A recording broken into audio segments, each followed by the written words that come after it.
गति परमेश्वर सर्वमंगलमांगल्ये शिवे सर्वार्थसाधिके शरण्ये त्र्यंबके गौरी नारायणि नमोस्तुते। ॐ सदाशिवसमारम्भं शङ्कराचार्यमध्यमाम् अस्मदाचार्यपर्यन्तं वन्दे गुरुपरम्पराम्।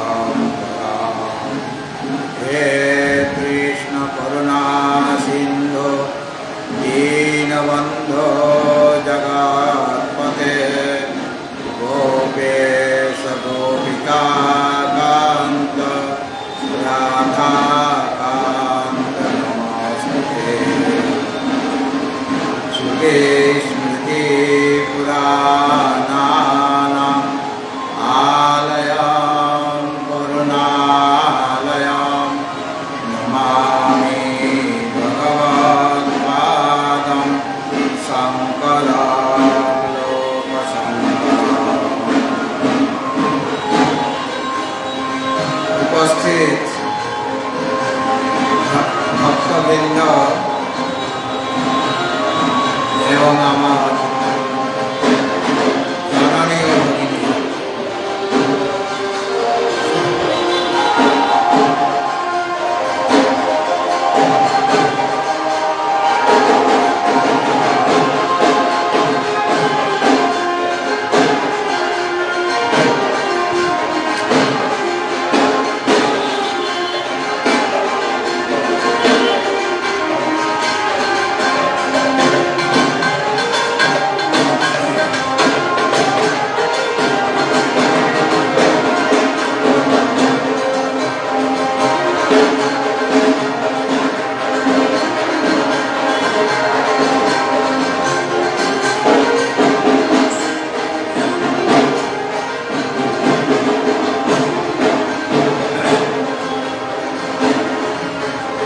আজ আমাদের কাছে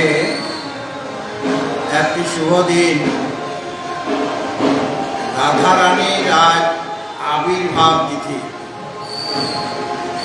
কিছুদিন পূর্বে আমরা ভগবান শ্রীকৃষ্ণের আবির্ভাব তিথি পালন করেছি। ভগবানের আবির্ভাব তিথিটি ছিল ভাদ্র কৃষ্ণা অষ্টমী।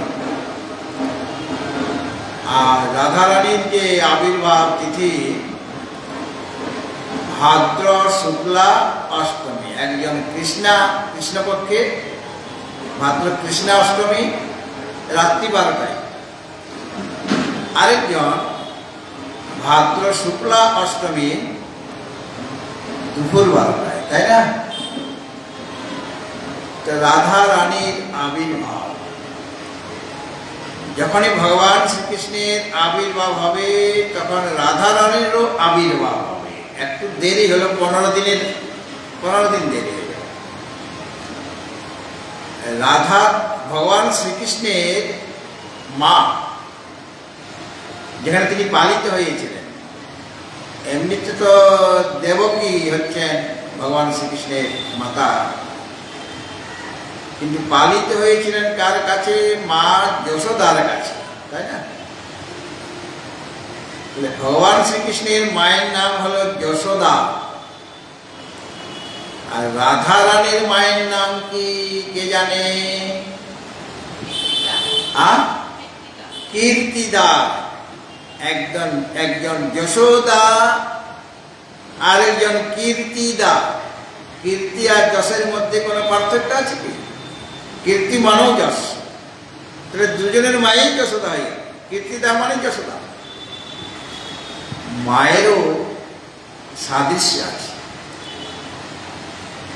নন্দরানী যে যশোদা, তিনি সকলের যশ কীর্তন করেন, অন্যের প্রশংসা করেন। নিজের যশ লাভ করার জন্য অন্যকে যশ দিতে হবে, তবে অন্যরা তোমাকে সম্মান করবে, প্রশংসা করবে। আবার রাধারানীর মা তিনি কীর্তিদা, তিনিও অন্যের কীর্তি ক্ষেপণ করেন, প্রশংসা করেন। আর রাধারানীর মায়ও তিনিও অনেক কীর্তি অর্জন করেছেন, অনেক যশ অর্জন করেছেন। রাধা আর কৃষ্ণ এই যুগল মিলন আমাদের চাই। রাধারানী ভগবান শ্রীকৃষ্ণকে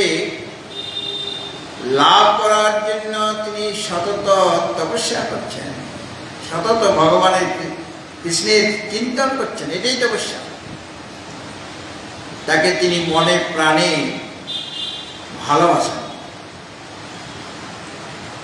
কৃষ্ণের গাত্রবর্ণ কৃষ্ণবর্ণ মানে কালো, বংশী বিভূষিত করান নবনীরদাভা, নতুন মেঘের মতো তার শরীরের অঙ্গকান্তি। নতুন মেঘ, নতুন মেঘ যেমন শ্যামল হয়, ভগবান শ্রীকৃষ্ণেরও শরীরের রং কান্তি ছিল শ্যামল বর্ণ বা কৃষ্ণ বর্ণ। আর রাধারানী তিনি গৌর বর্ণ, তিনি খুব ফর্সা। ফর্সা যিনি রাধারানী গৌর বর্ণা, তিনি ভগবান শ্রীকৃষ্ণকে পেতে চান। রাধারানীকে যিনি রাধয়তি মানে আরাধয়তি, ইয়া সা রাধা, যিনি আরাধনা করেন, কার আরাধনা? কৃষ্ণের আরাধনা করছেন, ইষ্টের আরাধনা করছেন। অর্থাৎ সাধক সাধিকা মাত্রই রাধা। তারা কাকে পেতে চান? কৃষ্ণকে পেতে চান, তার ইষ্টদেবকে পেতে চান। কৃষ্ণের গাত্রবর্ণ গাত্রকান্তি হলো কৃষ্ণ, তার নামটি যেমন শরীরের মধ্যে সেই রকম। তার শরীর রং কৃষ্ণ কেন? কালো বর্ণটা, কালো রংটা অনন্তের প্রতীক। এই ভগবান শ্রীকৃষ্ণ হলেন সত্যম জ্ঞানম অনন্তম। তিনি সত্য স্বরূপ, তিনি জ্ঞান স্বরূপ, তিনি অনন্ত স্বরূপ। তাহলে রাধারানী কাকে পেতে চাইছেন? শরীরের রংটা কোনো ব্যাপার নয়। শরীরের রং এক একজনের এক এক রকম হতে পারে, কিন্তু এখানে কৃষ্ণের যে গাত্রবর্ণ সেটা কিসের প্রতীক? অনন্তের প্রতীক। তিনি অসীম, অনন্ত, সব কিছুকে তিনি ব্যপ্ত করে রেখেছেন। সকলের মধ্যে তিনি অনুস্যূত হয়ে আছেন। এই জন্য তার গাত্রবর্ণ কালো, কালো রংটাই অনন্তের প্রতীক। সমুদ্রের যে জল, অনন্ত জল, এই জন্য জলটাকেও নীল বর্ণ বা কালো বর্ণ বলে মনে হচ্ছে। আকাশ যদিও তার নিজস্ব কোনো বর্ণ নেই, কোনো রং নেই, কিন্তু আকাশকে নীল আকাশ বলে মনে হচ্ছে কিনা? নীলাকাশ। তো নীলাকাশ অনন্ত, আকাশ অনন্ত। পরমাত্মার সাথে তার সাদৃশ্য আছে। পরমাত্মা যেমন অনন্ত, আকাশও অনন্ত, তার আদি অন্ত খুঁজে পাওয়া যায় না। এবং আকাশও সকলের মধ্যে অনুসৃত হয়ে আছে, আকাশ তত্ত্ব। সুতরাং এই কালো বর্ণকে দেখলেই সাধক সাধিকার মনে পড়ে যায় যে তিনি অনন্ত, এই অনন্তকে লাভ করতে হবে। আমরা এখন সীমিতের মধ্যে আছি, সীমার মাঝে আছি। এই শরীরটাকে আমরা অহং বুদ্ধি করে বসছি। এই শরীরে অহং বুদ্ধি, শরীরটাই আত্মা। শরীরটা তো সেটা তো সামান্য একটা তার পরিমাণ আছে,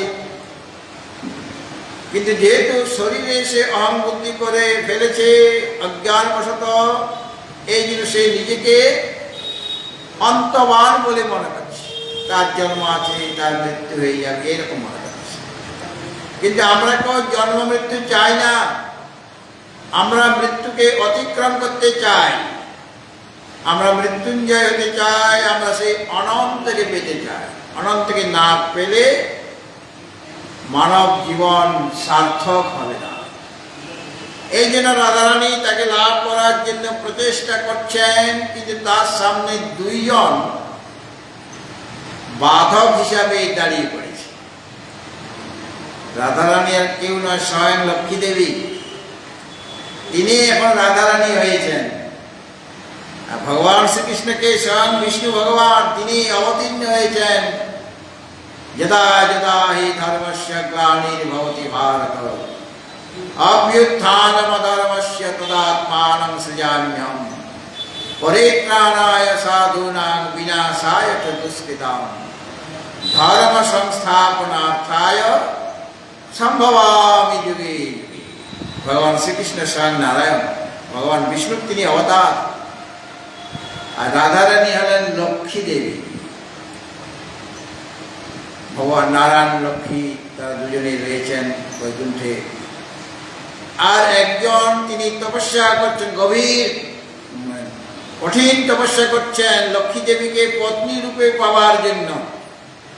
তিনি অয়ন, অয়ন না আয়ন বলে, হ্যাঁ কি অয়ন নাম কি আয়ন। সে আগের জন্য তপস্যা করছে লক্ষ্মী দেবীকে পত্নী রূপে পাওয়ার জন্য। লক্ষ্মী দেবী তার সেটা জানে না কিসের জন্য তপস্যা করছে। তিনি খুব সন্তুষ্ট হয়েছেন, এসে বলেন আমি তোমার তপস্যায় খুব সন্তুষ্ট হয়েছি, তুমি আমার কাছে বর চেয়ে নাও। তখন আয়ন বলছেন, তখন তার পূর্বজন্ম অন্য নাম ছিল, মানে ওই এই আয়নের জন্য তার পূর্বজন্ম। বলে আমি আপনাকে নিজের পত্নী রূপে পেতে চাই। ভয়ঙ্কর মানে বর চেয়ে বসলো। লক্ষ্মীদেবী কি করে দেবেন? তিনি তো নারায়ণের, তিনি সহধর্মিনী, তিনি অন্যের সহধর্মিনী হবেন কেমন করে? তিনি বললেন যে ঠিক আছে, তুমি যখন বর চেয়েছো আর আমিও বর দিতে চেয়েছি, তোমার পত্নী রূপে আসবো আমি, তবে এই জন্মে নয়, এর পরবর্তী জন্মে আমি তোমার পত্নী রূপে আসবো, কিন্তু তুমি আমাকে পাবে না, তোমার পত্নী রূপে আসবে। তো তিনি পরবর্তী জন্মে ওই আয়ানের পত্নী রূপে এসেছিলেন লক্ষ্মী দেবী সহ। তার পিতার নাম বৃষভানু, রাধারানীর পিতার নাম হচ্ছে বৃষভানু। তো এই যে রাধারানী কৃষ্ণের সাথে মিলিত হওয়ার জন্য তার সামনে বাধা তৈরি হয়েছে দুইটা, একজন জটিলা আর একজন কুটিলা। আমরা যারা সাধক, আমাদের সামনে ওই দুইটা জিনিস বাধা রূপে এসে যাচ্ছে। আমরা শ্রী ভগবানকে লাভ করতে চাইছি, তাকে পেলেই আমাদের জীবন সার্থক হবে, কিন্তু আমাদের এই যে মন জটিল কুটিল হয়ে আছে, কোনো সরলতা নেই, আমরা মিথ্যার আশ্রয় গ্রহণ করি, নানা রকম ভাবে মনের মধ্যে অশুদ্ধি রয়ে গেছে, জটিল বুদ্ধি, কুটিলতা আছে, সরলতা নেই। এই জন্য আমরা ভগবানকে লাভ করতে পারছি না। এই দুটাকে সরাতে হবে। অর্থাৎ মনের যতদিন অশুদ্ধতা থাকবে, মনটা যতদিন অপবিত্র থাকবে, ততদিন এরা বাধা দেবে ভগবান শ্রীকৃষ্ণের সাথে মিলিত হওয়ার জন্য। মনের এই অশুদ্ধতা, এই জটিলতা, কুটিলতা বা কাম, ক্রোধ, লোভ, মোহ, মদ, মাৎসর্য, এই যে মলিনতা রয়েছে মনের মধ্যে, তারা বারবার আমাকে সেখানে পৌঁছাতে দেবে না, ভগবানের চিন্তন করতে দেবে না। ভগবানের চিন্তন বারবার অহর্নিশ না করলে তাকে আপন করে পাওয়া যায় না। তার পূজা পাঠ অর্চনা করতে হবে, তার কথা শ্রবণ করতে হবে। শ্রবণম কীর্তনম বিষ্ণু স্মরণম পাদ সেবনম অর্চনং বন্দনং দাস্যম সখ্যম আত্মনিবেদনম, নবদা ভক্তি রয়েছে। এই 9 প্রকারে তোমাকে ভজনা করতে হবে, কিন্তু সেই ভজনা করতে আমরা পাচ্ছি না, তার কথা বারবার শ্রবণ করতেও পাচ্ছি না। কেননা মনের মধ্যে মলিনতা রয়েছে। সেই মলিনতাগুলি দূর করতে হবে, তবে কি রাধার সাথে, কৃষ্ণের সাথে রাধার মিলন হবে। মন শুদ্ধ না হলে তাকে নিজের মতো করে পাওয়া যায় না। এই জন্য আমাদের শাস্ত্রে বলা হয়েছে নিষ্কাম ভাবে, মানে কামনা রহিত হয়ে ঈশ্বর অর্পণ বুদ্ধিতে তার জন্য সমস্ত কর্ম অর্পণ করে দাও।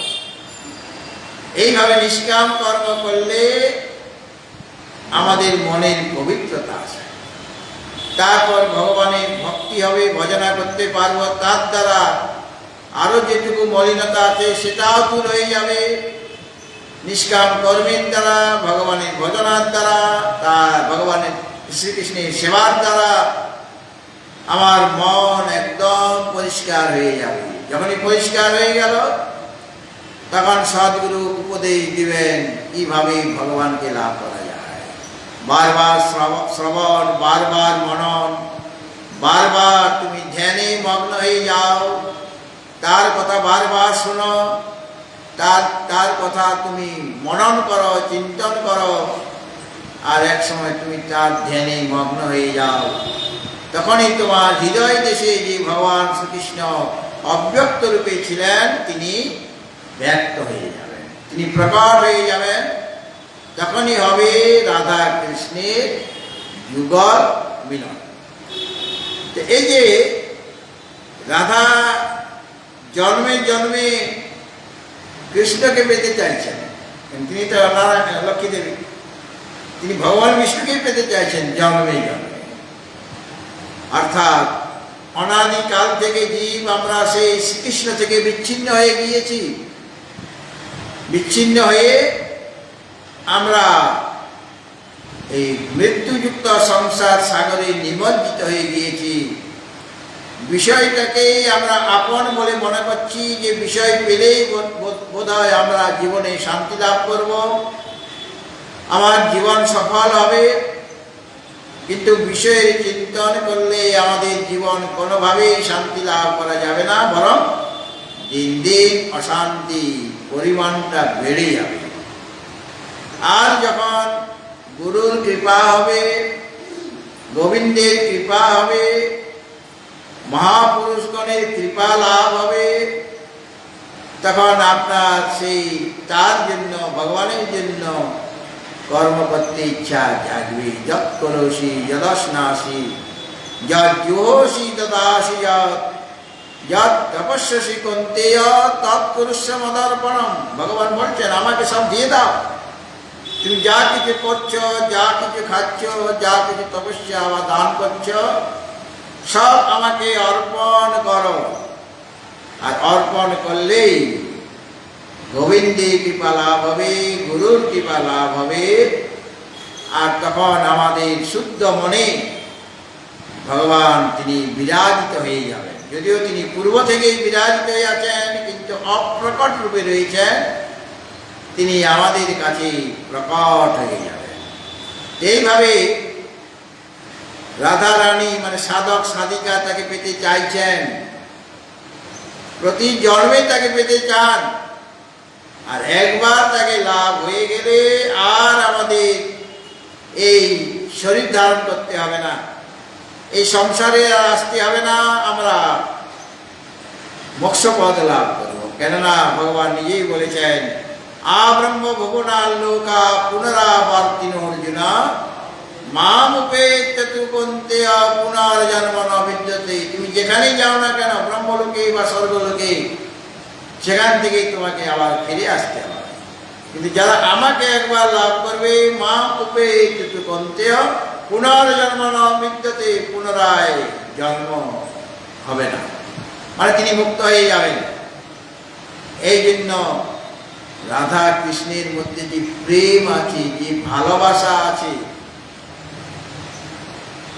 সেই ভালোবাসাটা আমাদের, রাধার যেমন কৃষ্ণের প্রতি প্রেম ভালোবাসা ছিল, ঠিক সেরকম ভাবে আমাদেরও শ্রী ভগবানের প্রতি ততখানি প্রেম ভালোবাসা দরকার।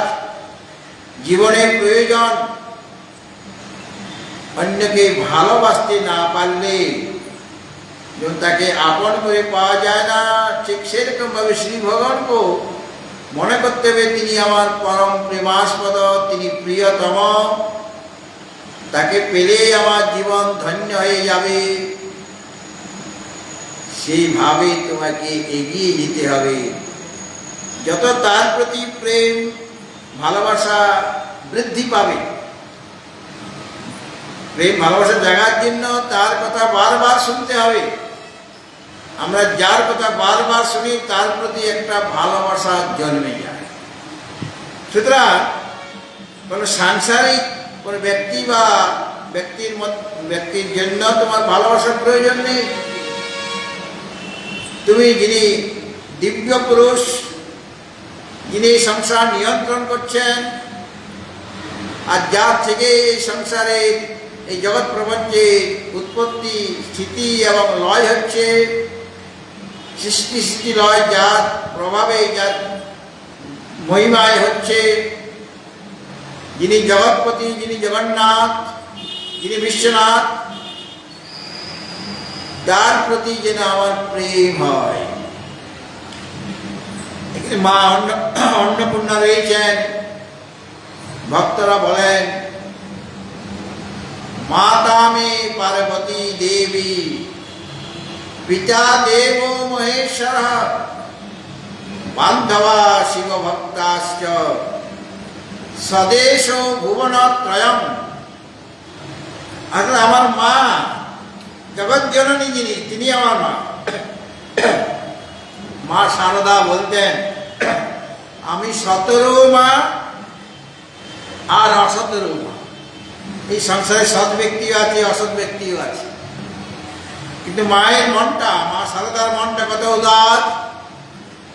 তিনি বলছেন, আমি ধার্মিক পুরুষেরও মা, যারা সৎ ব্যক্তি তাদেরও আমি মা, আর যারা চোর ডাকাত দুষ্টামি করে তাদেরও আমি মা। কেন, আমি যে জগৎ জননী। সেরকম ভাবে মা অন্নপূর্ণা তিনি সকলের জননী, তিনি বিশ্ব জননী, তিনি জগৎ জননী। সেই মাকে আমরা পেয়েছি জগৎ জননী রূপে, আমাদের মা রূপে। আর আমাদের পিতাকে পিতা দেব মহেশ্বর, দেবাদিদেব মহাদেব, তিনি আমার পিতা, আমার সকলের পিতা তিনি।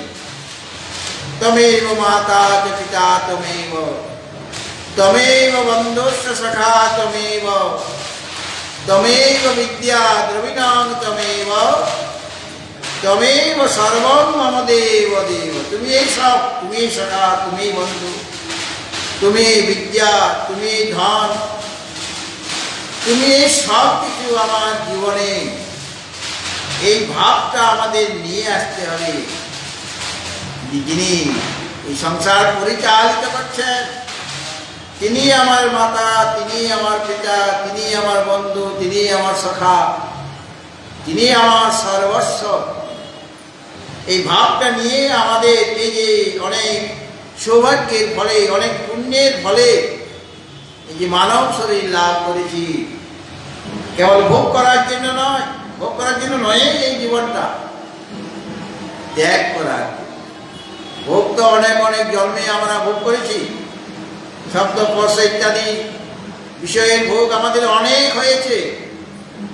পশু আর মানুষের মধ্যে সাধারণভাবে কোনো পার্থক্য নাই। আহার নিদ্রা ভয় মৈথুনঞ্চ সামান্য মেয়ে পশুবীর নরানাম, ভক্তি তেষাম অধিক বিশেষ, ভক্তি নাহি না পশুবীর সমান। আর নিদ্রা ভয় মৈথুন পশুরও আছে, মানুষেরও আছে। তাহলে মানুষ আর পশুর মধ্যে পার্থক্য কি রইল?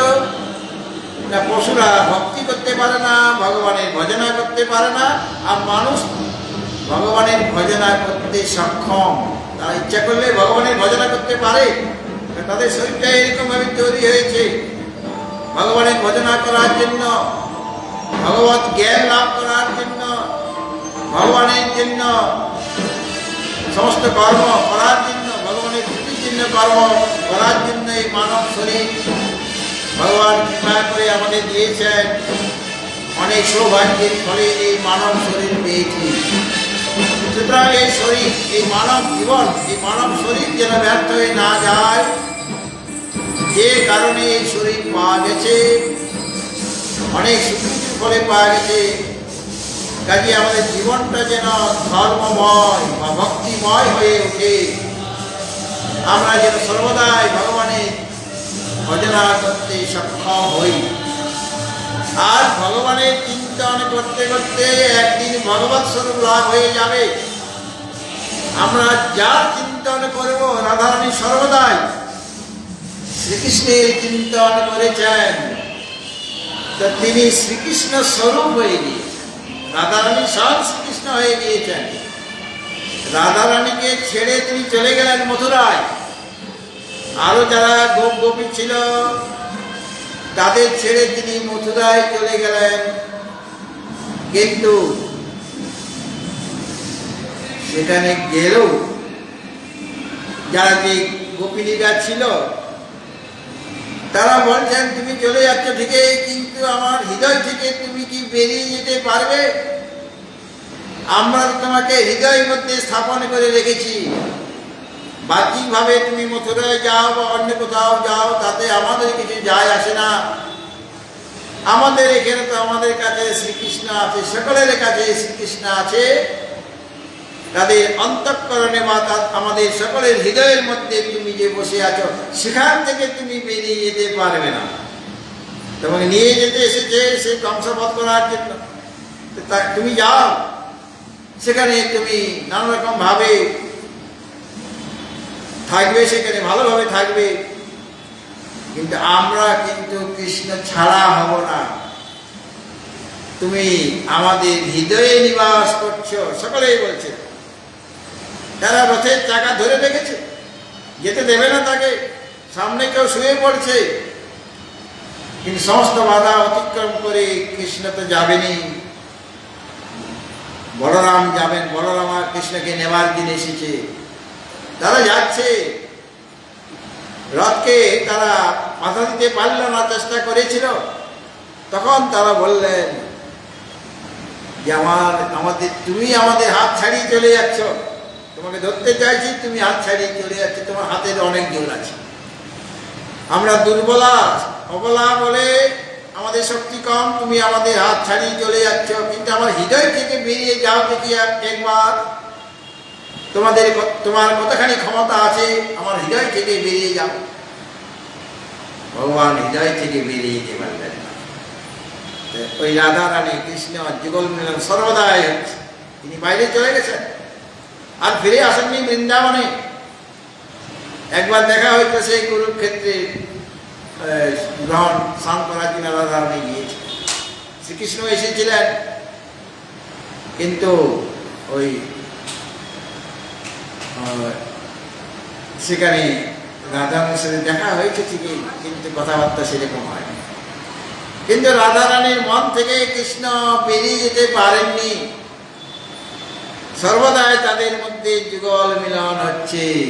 আর আমাদের শাস্ত্রে বলা হয়েছে, কৃষ্ণকে ভগবানকে যদি লাভ করতে হয়, তাহলে রাধা রানী কৃপা লাভ করতে হবে, তবে গিয়ে ভগবান শ্রীকৃষ্ণকে পাওয়া যাবে। রাধা রানী একজন পরম ভক্তিমতী নারী। তো ভক্তের যদি আমরা আশ্রয় গ্রহণ করি, তাহলে তিনি বলে দেবেন ভগবানকে কিভাবে লাভ করা যাবে। এই জন্য রাধা রানী কৃপা না হলে ভগবান শ্রীকৃষ্ণকে পাওয়া যাবে না। আর বৈষ্ণবগণ তাদের মন্দিরে যে মূর্তি রাখে রাধা আর কৃষ্ণ, আমাদের থাকে এখানে রাধা কৃষ্ণ রয়েছে প্রাচীন মন্দির থেকে। এটা রাধা মদন মোহন মন্দির, রাধা আর মদন মোহন তারা দুজনে একসাথে আছে। আর আমাদের অন্য জায়গায় রয়েছে পার্থ সারথী আর অর্জুন। পার্থের সারথী মানে ভগবান শ্রীকৃষ্ণ, আর তার রথের যে রথী অর্জুন, অর্থাৎ কৃষ্ণ আর অর্জুনের মূর্তি আমাদের অন্যান্য জায়গায় রয়েছে। হরিদ্বারে রয়েছে, বা বাঁকুড়াতে রয়েছে, বা আরো কয়েকটা জায়গায় রয়েছে ওই কৃষ্ণ আর অর্জুন। কিন্তু বৈষ্ণবগণ পছন্দ করেন এই রূপটা রাধা কৃষ্ণ রূপ। আমরা যদি গীতার প্রচার করি, কুরুক্ষেত্রের রণাঙ্গনে ভগবান শ্রীকৃষ্ণ অর্জুনকে উপদেশ দিয়েছেন, আর অর্জুন হল তার সখা। ভক্তোসি মে সখা চেতি রহস্যমেতদুত্তমম, তুমি আমার ভক্ত, তুমি আমার সখা।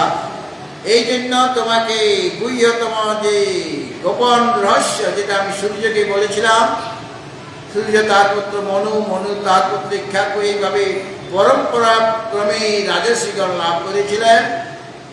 এবং যেটা অধুনা কালে অনেক দিনের ব্যবধানে, কালের ব্যবধানে লুপ্ত প্রায়, সেই প্রাচীন যুগের কথা আমি তোমাকে আজ শোনাচ্ছি। এই কুরুক্ষেত্রের যুদ্ধের মধ্যে যেখানে রথটা এখনো উভয় সেনার মধ্যস্থলে দাঁড়িয়ে আছে, ছোটখাটো যুদ্ধ হচ্ছে, কিন্তু ভগবান শ্রীকৃষ্ণ তিনি যোগস্থ এই কথা উপদেশ দিয়ে যাচ্ছেন, আর ভগবান তার শিষ্য অর্জুন তিনি অত্যন্ত মনোযোগ সহকারে ভগবানের উপদেশ শ্রবণ করে যাচ্ছেন। এবং গীতা মায়ের এই কুরুক্ষেত্রের রণাঙ্গনে উভয় সেনার মধ্যস্থলে গীতা মায়ের আবির্ভাব হয়ে গেল মার্গ শুক্ল একাদশী তিথিতে। গীতা জয়ন্তী যেটা আমরা মানি, সেটা গীতা মায়ের জন্মতিথি, মানে আবির্ভাব তিথি মার্গ শুক্ল একাদশী। যেদিন সঞ্জয় ধৃতরাষ্ট্রকে গীতার কথা শুনিয়েছিলেন সেটা ছিল একাদশী তিথি, অগ্রহায়ণ মাসের শুক্লপক্ষের একাদশী। সেখানে জগতের কাছে গীতা মায়ের প্রাদুর্ভাব হয়ে গেল, তার আবির্ভাব হয়ে গেল। সুতরাং ওই কৃষ্ণ অর্জুনের যে বিগ্রহ সেটা আমরা রাখি, আর বৈষ্ণবগণ তারাও গীতা স্বীকার করেন, কিন্তু তাদের পরম্পরাতে রাধা কৃষ্ণ থাকতে হবে। ভগবান ভক্তজন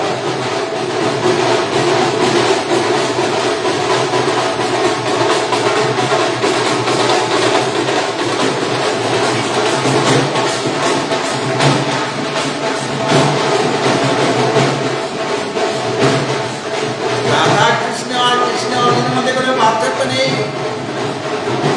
রাধাও কৃষ্ণকে পেতে চাইছেন এবং পেয়েছেন, আর অর্জুন ভগবানের বাণী শুনেছেন, অমৃতময় বাণী। সেই বাণী শুনে অর্জুনও কৃষ্ণময় হয়ে গেলেন, তিনি ভগবানকে লাভ করলেন। এদিকে রাধা যেমন পেলেন কৃষ্ণকে, অর্জুনও ভগবান শ্রীকৃষ্ণকে পেয়েছেন। তার গুরু হচ্ছেন, অর্জুনের গুরু হচ্ছেন ভগবান শ্রীকৃষ্ণ। যাচ্ছে নিশ্চিতং গৃহীতং মে শিষ্যাস্তেয়ং সাধি মাং ত্বং প্রপন্নম। আমি তোমার শরণাগত হলাম, তোমাকে গুরুরূপে বরণ করলাম, তুমি আমাকে অনুশাসন করো। অনুশাসন মানে মারধর করা যাবে, বকাঝকাও করা যাবে। অর্জুনকে মারধর করেন না, কিন্তু বকাঝকাটা করেছেন। কুরুক্ষেত্রের রণাঙ্গনে উভয় সেনার মধ্যস্থলে মারধর করেন নাই তিনি, তার অর্জুনের একটা সম্মান আছে। মারধর করলেও সেটা কোনো দোষের ছিল না, কিন্তু তিরস্কার মাঝে মাঝেই করে গেছেন। অসঞ্চারণ্য সৌজস্তম প্রজ্ঞাবাদান সভাসে গতাসু ন গতাসুশ্চ নানুশোচন্তি পণ্ডিত। প্রথম ধাক্কাতেই তিরস্কার করে দেবেন। আর রাধারানীর মধ্যে প্রেমের সম্পর্ক, এখানে বকাঝকা চলবে। কৃষ্ণ অর্জুন, ভগবান অর্জুনকে বকাঝকা করছেন, আবার ভালো জিনিসটাও দিচ্ছেন। সর্বাপেক্ষা মূল্যবান জিনিসটা তিনি অর্জুনের জন্য রেখে দিয়েছেন। আর রাধারানী কৃষ্ণের কাছ থেকে কি পাচ্ছেন? শুধু প্রেম, প্রেম আর প্রেম, ভালোবাসা পাচ্ছেন। আর রাধাও তিনি সেইভাবে ভগবানকে পাওয়ার জন্য তিনিও প্রেম করে যাচ্ছেন। তার সাথে প্রেম না থাকলে রাধারানী কি শিখাচ্ছেন আমাদের? যে হৃদয়ে প্রেম না থাকলে, ভালোবাসা ভগবানের জন্য যদি প্রেম না থাকে, ভালোবাসা না থাকে, তাহলে ভগবানকে লাভ করা যাবে না। তোমার জীবনে প্রেম চাই, এটা রাধারানী আমাদের শেখাচ্ছে। আর রাধারানী যখন তাকে প্রেমের দ্বারাই তো পেলেন, ভগবানের যে বংশীধ্বনি সেটাতে তিনি আকৃষ্ট হতেন। আবার অনেক রাধারানী হয়তো জল নিতেন, কলসি করে জল ভরে নিয়ে যাচ্ছেন, এইদিকে গুলতিতে পাথর ছুঁড়ে তার কলসিটা ভেঙে দিচ্ছেন। এরকম দেখা গেছে কিনা?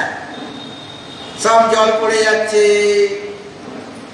এটা একটা প্রেমের লক্ষণ, যে আমি যাকে ভালোবাসি তাকে মাঝে মাঝে বিরক্তও করব, কিন্তু বিরক্তির মাঝেও তার মধ্যে প্রেম লুকিয়ে আছে। আর রাধারানীও তো এটা চাইছিলেন, যাতে করে কলসিটা ভেঙে গেলে আবার আমি কলসি আনবো, আবার জল ভরতে যাব, আবার দেখা হবে, আরো ভগবানের দর্শন আমি পাবো। তার মনটা খারাপ হয়ে যাচ্ছে না, তার কলসিটা ভেঙে যাবে। এইভাবে অনেক সময় স্বামী স্ত্রীর মধ্যে এরকম লোকে বাইরে থেকে মনে করে এদের মধ্যে ভাব নাই, কিন্তু বিরাট ভাব, তারা সবসময় ঝগড়া করছে ঘরে। কিন্তু একজন আরেকজনকে ছেড়ে থাকতে পারে না, ঝগড়া করবে। আবার সে যদি বাইরে কোথাও চলে যায় তার জন্য হা করে বসে থাকবে, তুমি কখন আসছে কখন আসবে, কখন গেলেই তো ঝগড়া করবে, ঝগড়ার মধ্যেই তো প্রেম। হ্যাঁ, অর্থাৎ প্রেমটা নানারকমভাবে নিবেদন করা যায়। তো রাধারানীর মধ্যে কৃষ্ণের মধ্যে ঝগড়াও আছে, আবার মান অভিমানও আছে। সে মান ভঙ্গ করার জন্য কৃষ্ণ আবার যাবেন তার মান ভঞ্জন করার জন্য, রাধা কিছুতেই মানবে না। এইভাবে শাস্ত্রে আমরা পাই। কিন্তু রাধারানী মনে প্রাণে তাকে ভালোবাসেন, আর সে ভাবছে এখন আমার মান ভঞ্জন করার জন্য ও আসছে না, কেন অপেক্ষা করছে। মান করে কি আমি ভুল করলাম, সে কি আর আসবে না? এই যে একটা সর্বদাই চিন্তন ভগবানের জন্য, নানা ছল করে নানা কৌশলে রাধারানী সর্বদাই ভগবানের চিন্তন কেবল করে যাচ্ছেন। আর ভগবান শ্রীকৃষ্ণ তিনিও রাধার চিন্তন করছেন, মানে ভগবান ভক্তের চিন্তন সর্বদাই করছেন। ভগবান গীতাতেও বলেছেন, চতুর্বিধা ভজন্তে মাং জনা সুকৃতি অর্জুন, আত্ম জিজ্ঞাসুরার্থার্থী জ্ঞানী চ ভরতর্ষভ। চার প্রকারের ভক্ত আমার ভজনা করে, এক একজন এক এক রকম কামনা বাসনা নিয়ে ভজনা করে, আরেকজন বিনা কারণেই ভগবানের ভজনা করে, জ্ঞানী ভক্ত। রাধারানী শ্রীকৃষ্ণের কাছ থেকে কোনো মূল্যবান পদার্থ চাইছেন না, অন্য কোনো জাগতিক পদার্থ তিনি চাইছেন না। তিনি কেবল ভগবানকে চান, কৃষ্ণকে চান, আর তার কিছু প্রয়োজন নেই। তাকে পেলেই সব পাওয়া হয়ে যাবে, এরকম একটা কথা শোনা যায় যে কৃষ্ণের যে প্রিয় বংশীধ্বনি তিনি করতেন, গরু চড়াবার সময় বা মৎস্য চারণ করার সময় তিনি সর্বদাই বংশীধ্বনি করতেন। আর এখন মথুরায় চলে যাবেন, রাধারানীকে কি দিয়ে যাব আমি, একটা কিছু তো দিয়ে যাওয়া দরকার তাকে। তার এত যে প্রিয় বংশী ছিল বাঁশি, সেই বাঁশিটা রাধারানীকে দিয়ে গেলেন। রাধারানীও মাঝে মাঝে সেই বংশী ধ্বনি করতেন, তিনিও বংশী ধ্বনি করতে পারতেন। অর্থাৎ ভগবান তার প্রিয় জিনিসটা তার ভক্তকে দিয়ে যান গিফট হিসাবে, উপহার হিসাবে।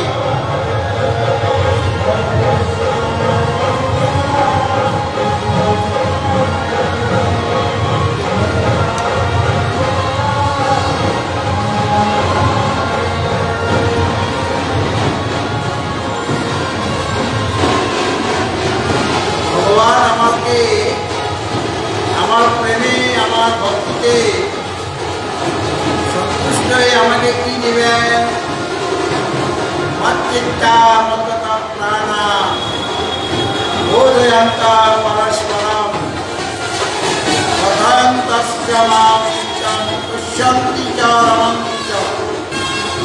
এরকমভাবে সর্বদাই তিনি আমাগত জীবন হয়ে যাবেন, মদগত প্রাণ হয়ে যাবেন, মদগত চিত্ত হয়ে যাবেন। আমার কথাই কেবল বলবেন, আমার কথা বলেই যাদের সন্তোষ মনে আনন্দ হয়, সেই রকম ভক্তকে আমি কি দিই, আমার কাছে যেটা মূল্যবান জিনিস আছে, যেটা অন্য কোথাও পাওয়া যাবে না, সেই রকম জিনিসটি তিনি ভক্তদের দেন। সেটা কি জিনিস? তেষাং সততযুক্তানাং ভজতাং প্রীতিপূর্বকং দদামি বুদ্ধিযোগং তং येन মাপ্যয়ান্তি তে। আমার যারা ভজনা করে, আমাকে যারা মন দিয়ে রেখেছে, বুদ্ধি দিয়ে রেখেছে, আমাকে যারা সর্বদাই চিন্তন করছে, আমার কথা যারা সর্বদাই বলে আনন্দ পায়, সন্তুষ্ট হয়, এবং তারা প্রীতিপূর্বক প্রেমপূর্বক এই কাজগুলি করে যাচ্ছেন ভগবানের জন্য, তাদের প্রতি খুশি হয়ে সন্তুষ্ট হয়ে দদামি বুদ্ধি যোগম তম, তাকে সেরকম ভক্তকে আমি বুদ্ধিযোগ প্রদান করি, মানে জ্ঞান প্রদান করি। যে মাম উপয়ান্তিতে, যে জ্ঞানের দ্বারা তারা আমাকে লাভ করে। তাহলে ভগবানে ভক্তি করলে কি হবে? তিনি আমাদের জ্ঞান দেবেন। আমরা মনে করি ওরা তো দ্বৈত ভাবে ভগবানের ভজনা করছেন, আমরা তো অদ্বৈত ভাবে সে পরমাত্মা চিন্তনে মগ্ন হয়ে আছি। তাহলে কি দুজনের মধ্যে অনেক পার্থক্য রয়েছে? মোটেই না। আমাকেও একদিন দ্বৈত ভাবে ভগবানের আরাধনা করতে হয়েছে, তবে গিয়ে অদ্বৈতবাদে পৌঁছানো যায়।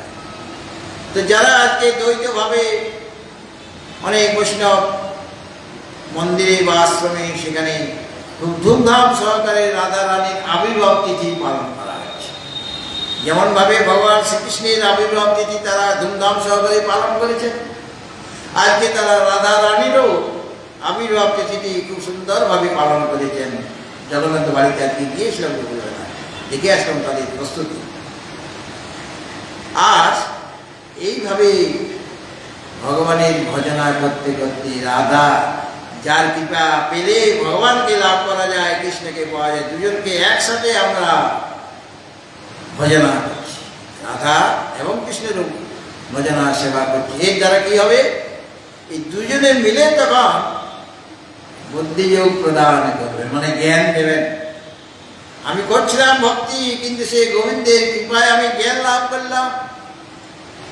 রাধাকে যদি ভক্ত মনে করি আর কৃষ্ণ হলেন ভগবান, তো ভক্তেরও কৃপা আমার চাই, যারা অনেকটা এগিয়ে গিয়েছেন সাধনে, তাদের আশীর্বাদও চাই, মহাপুরুষের আশীর্বাদ চাই।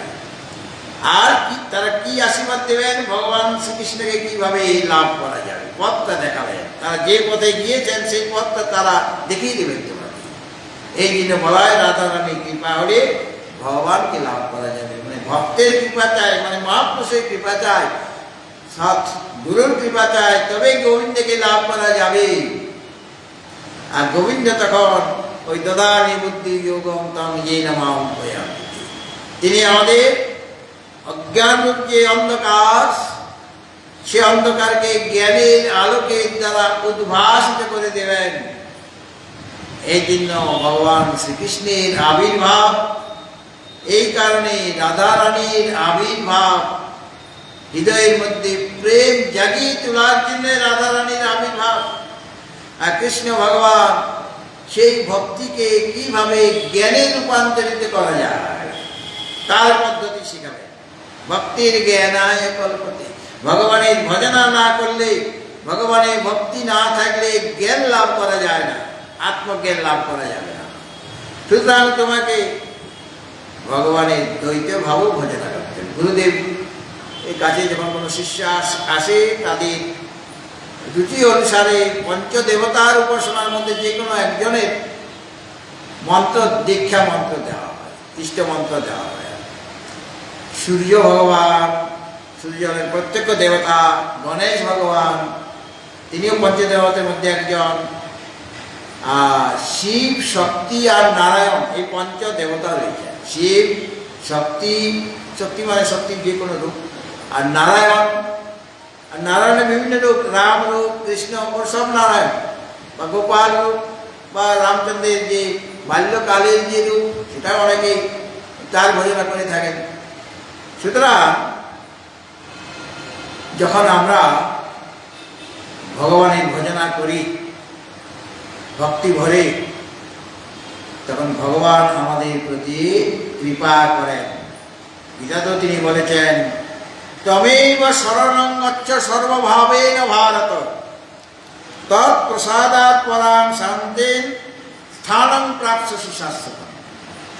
তমেব শরণং গচ্ছ, যিনি তোমার হৃদয়ের মধ্যে বিরাজিত হয়ে আছেন, যে শ্রী ভগবান সকলের হৃদয়ের মধ্যে, হৃদয় কন্দরে বা হৃদয় গুহায় যিনি রয়েছেন। এটা একটা গুহা, পাহাড়ি যেমন গুহা থাকে, সেরকম হৃদয় একটা হলো গুহা। এখানে লুকিয়ে আছেন কে? আমার ইষ্ট লুকিয়ে আছেন। তমেব শরণং গচ্ছ, তারই তুমি সর্বতভাবে আশ্রয় গ্রহণ করো, তার শরণাপন্ন হও। সর্বভাবে না ভারত, সর্বতভাবে অর্থাৎ বিষয়ের প্রতি অনাসক্ত হয়ে বা প্রিয়জন এদের স্নেহ মায়া মমতে ভুলে না গিয়ে বা বিষয় চিন্তন না করে কেবল ঈশ্বর চিন্তনে যদি কেউ মগ্ন হয়ে যায়, সর্বতভাবে যদি তার আশ্রয় গ্রহণ করে যে আমার আশ্রয়দাতা একজনই, আর কেউ আমার আশ্রয়দাতা নেই, তারা আমাকে এই সংসার সাগর থেকে রক্ষা করতে পারবে না। ভগবান নিজেও বলেছেন তেষামহং সমুদ্ধার্তা মৃত্যু সংসার সাগরাৎ ভবামি ন চিরাৎ পার্থ ময়্যাবেশিত। যারা আমাতে মনকে নিবিষ্ট করবে তাদেরকে আমি এই মৃত্যুযুক্ত সংসার সাগর থেকে শীঘ্রই উদ্ধার করে দিই। উদ্ধার যে করবেন তার মধ্যে থেকে জ্ঞানের উপদেশ দিবেন, জ্ঞান দেবেন, যে জ্ঞানের প্রভাবে তারা এই মৃত্যুযুক্ত সংসার সাগর থেকে সংসার সাগর উত্তীর্ণ হয়ে যান। অর্থাৎ যেখানে গেলে যে তুমি যদি আমার শরণাপন্ন হয় তাহলে আমার কৃপায় কি হবে? মত প্রসাদাৎ পরাং শান্তি, আমার কৃপায় তুমি পরা শান্তি লাভ করবে, যে শান্তির মধ্যে অশান্তি মিশ্রিত নেই। এবং স্থানং প্রাপ্স্যসি শাশ্বতম, তুমি শাশ্বত যে পরম পদ, সেই পরম পদ তুমি লাভ করবে, মানে আমার স্বরূপতা তুমি প্রাপ্ত হয়ে যাবে। সুতরাং আজকের এই যে শুভদিন, রাধারানীর আবির্ভাব, তার আগে ভগবান শ্রীকৃষ্ণের আবির্ভাব হয়ে গিয়েছে, এদের এখন মিলন চাই।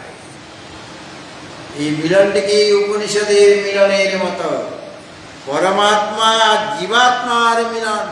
রাধারানী এখনো সীমার মধ্যে আছেন, তার রংটা গৌরবর্ণ, মানে সীমার মধ্যে আছে, আর তিনি অনন্ত হতে চান, সে পরমাত্মা স্বরূপ হয়ে যেতে চান।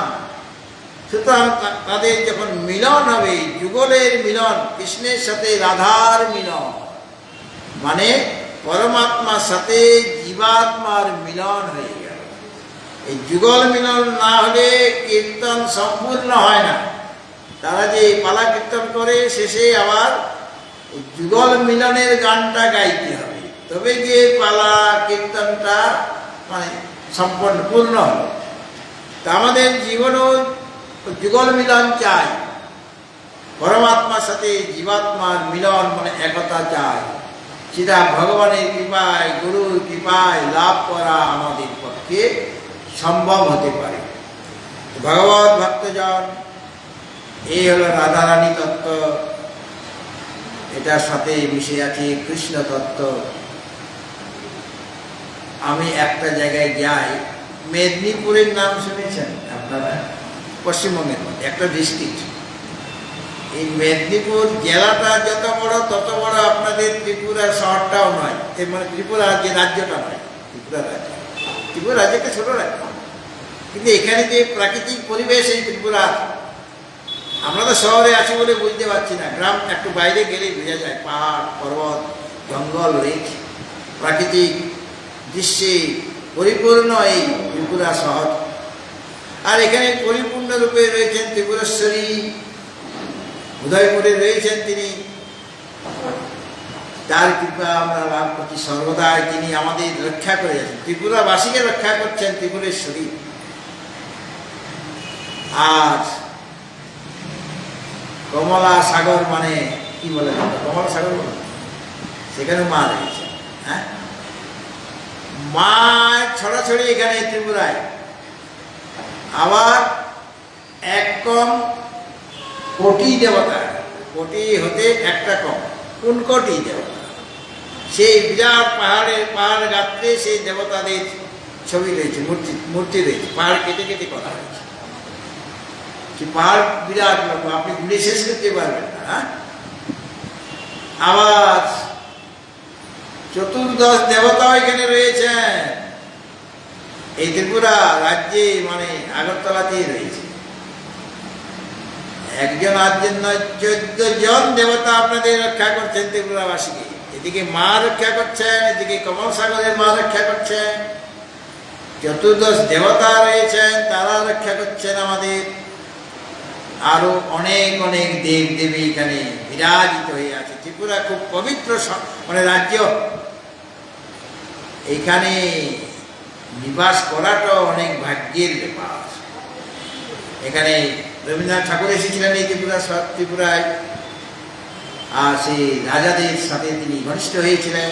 এখানে কত কবিতা, কত উপন্যাস তিনি রচনা করেছেন। বিসর্জন নাটক যে রচনা করলেন, ওই যে ভুবনেশ্বরী দেবীর ওখানে ওই যে পাশে গৌতমী নদী আছে না, গৌতমী নদী তো গোমতী, সেখানে রক্তে ভেসে যাচ্ছে, সেটা নিয়ে বিসর্জন নাটক তিনি লিখলেন। আরো কত কবিতা এই ত্রিপুরাতে বসে, এই আগরতলা বা উদয়পুরে বসে তিনি রচনা করেছেন। সেই রাজবাড়ি আজকে দেখতে গিয়েছিলাম, রাজবাড়ি এখন মিউজিয়াম হয়ে গেছে। ওখানে আগে ওই বিধানসভাটা বোধহয় ওখানে, এখন মিউজিয়াম হয়ে গেছে। তো এখানে আর সেই রাজা যারা হতেন না, তারা খুব পবিত্র, তাদের বংশধর পবিত্র। তারা সকলের কল্যাণের জন্য কাজ করে গেছেন, দেশের কল্যাণের জন্য, প্রজার কল্যাণের জন্য তারা কাজ করে গেছেন সকলে। এমন একটি পবিত্র রাজ্যে আপনারা নিবাস করছেন, পবিত্র শহরে রয়েছেন। এটার নাম হলো আগরতলা। আগর মানে আগরবাতি যেখান থেকে হয় না, যেরকম থেকে সুগন্ধিত এক রকমের বৃক্ষ, যার রসটা থেকে তেল বার করে অগুরু চন্দন, এই অগুরু যেটা হয় না, ওইটা মনে হচ্ছে ওখান থেকে হয়। এই আগর যে বৃক্ষ ছিল এখানে, সে তার অনেক তলা মানে নিচে ছিল, তলা মানে নিষ্ঠা, তো অনেক বৃক্ষ, আগর বৃক্ষ এখানে ছিল, এরকম শুনেছি লোকমুখে আমি এখানে। এই জন্য এখানকার নাম হয়েছে আগরতলা, মানে সুগন্ধিত একটা নগর। অনেক সুগন্ধ ওই আগর বৃক্ষ থেকে সুগন্ধ বেরিয়ে আসতো। কাজে এটা একটি সুগন্ধিত নগর, পবিত্র নগর। এখানে আপনারা নিবাস করছেন আর মায়ের ভক্তি করছেন, ভগবানের ভক্তি করে চলেছেন। আর এখানে অনেক মঠ মন্দিরের অভাব নাই। আগরতলাতে অনেক মঠ মন্দির রয়েছে, অন্য জায়গায় এত মঠ মন্দির পাওয়া যায় না। এখানে জগন্নাথ বাড়ি, তারপরে লক্ষ্মীনারায়ণ মন্দির, তারপরে শিব মন্দির একটা আছে, তারপরে মহারাম মন্দির, তারপরে আরো অনেক আছে। ভোলাগিরি রামকৃষ্ণ মিশন, ভোলাগিরি আবার দুইটা, রামকৃষ্ণ মিশনের দুইটা মনে আছে। আশ্রমের কোনো অভাব নেই, সাধু সন্তের কোনো অভাব নেই। আমার সাধু সন্ত ভক্তি কমলজি আসবেন আগামী 3রা সেপ্টেম্বর, মনে রাখবেন। আপনারা বেশি সংখ্যায় সেখানে উপস্থিত হবেন। তিনি আমাকে কথা দিয়েছেন, আমি দিয়েছিলাম, আগামী 3রা সেপ্টেম্বর তিনি এখানে আসবেন। এবং তিনি বলছেন আপনার কথা আমি শুনবো, আপনি কীরকম প্রবচন করেন শুনবো। বলে শুনলে হবে না, আপনাকেও করতে হবে। হ্যাঁ, আমিও। তো তিনি 3রা সেপ্টেম্বর প্রথম থেকেই থাকবেন তিনি, তার জন্য সেইভাবে আমরা অভ্যর্থনা করবো তাকে। তিনি আমাকে খুব আদর যত্ন করেছেন, আর তিনি এখানে অনেকবারই এসেছেন। এই প্রণব মহারাজি তাকে গীতা জন্মের সময় প্রতিবারে বলেন, আমিও কয়েকবার তাকে ডেকে, তিনি তাকে ডাকলে, নিমন্ত্রণ করলে তিনি না করেন না, তিনি রাজি হয়েছেন। আবার আজকে গিয়েছিলাম আখাউড়া, যে বর্ডার আছে না, সেখানে গেছিলাম। সেখানে এক মানে ভক্তের সাথে দেখা, যে সিকিউরিটির ইনচার্জ, মানে ওখানকার ইনচার্জ, বিএসএফের তিনি ওখানকার ইনচার্জ, তার সাথে দেখা হয়ে গেল। সে তো শুধু গীতার কথা, গুরুর কথা, এই সমস্ত কথা তিনি বলছেন। আর জিজ্ঞেস করছেন, তুমি আর এটা জানো, এটা জানো, সেটা জানো, গীতা পড়েছেন? তা আমরা 3জন ছিলাম। আমি তো গীতার শ্লোক কিছু শুনিয়ে দিলাম তাকে, আর সেও গীতার কথা শুনিয়ে দিল। খুব প্রেম হয়ে গেল দুজনের মধ্যে। আর তখন তিনি চা, বিস্কুট এগুলি খাওয়ালেন ওখানে। আর আমি বললাম, সে লেকচার দিতেও পারে, মানে এই গীতা সম্পর্কে, বিহারী আর গুরুতত্ত্ব সম্পর্কে বিভিন্ন জায়গায় বক্তৃতা দেন তিনি। তাকেও একদিন আমি আমন্ত্রণ জানিয়েছি। তিনি আগামী 5 বা 6 সেপ্টেম্বর আসবেন তার বসকে নিয়ে। তারা খুব খুশি হয়েছেন, তার বসকে নিয়ে তারা আসবে, হয় 5 কিংবা 6, সেটা উনি জানিয়ে দেবেন। তারা যেদিন আসবেন সেদিনও আপনারা অধিক সংখ্যায় এখানে উপস্থিত হবেন। আরও সাধু সন্ত আমি আনার চেষ্টা করছি এই কদিনের মধ্যে।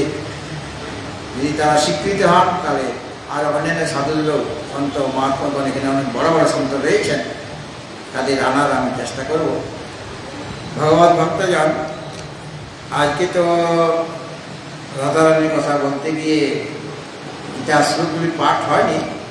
কিন্তু এখন আমি গীতা শ্লোক কয়টি পাঠ করব। ওই 6ষ্ঠ অধ্যায়ের 21 থেকে 10টি শ্লোক আমরা সমেতভাবে পাঠ করব। 6ষ্ঠ অধ্যায় 21 সংখ্যক শ্লোক। বার করেছেন গীতা, যাদের গীতা আছে বার করবেন। ওম নমো ভগবতে বাসুদেবায়।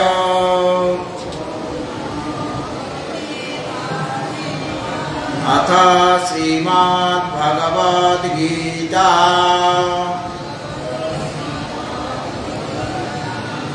षष्ठोऽध्यायः ध्यानयोगः। श्रीभगवानुवाच 21 सुखमत्यन्तिकं यत्तत् बुद्धिग्राह्यमतीन्द्रिया वेत्ति यत्र न चैवायम् स्थितश्चलति तत्ततः यं लब्ध्वा च परं लाभम् मन्यते नाधिकं ततः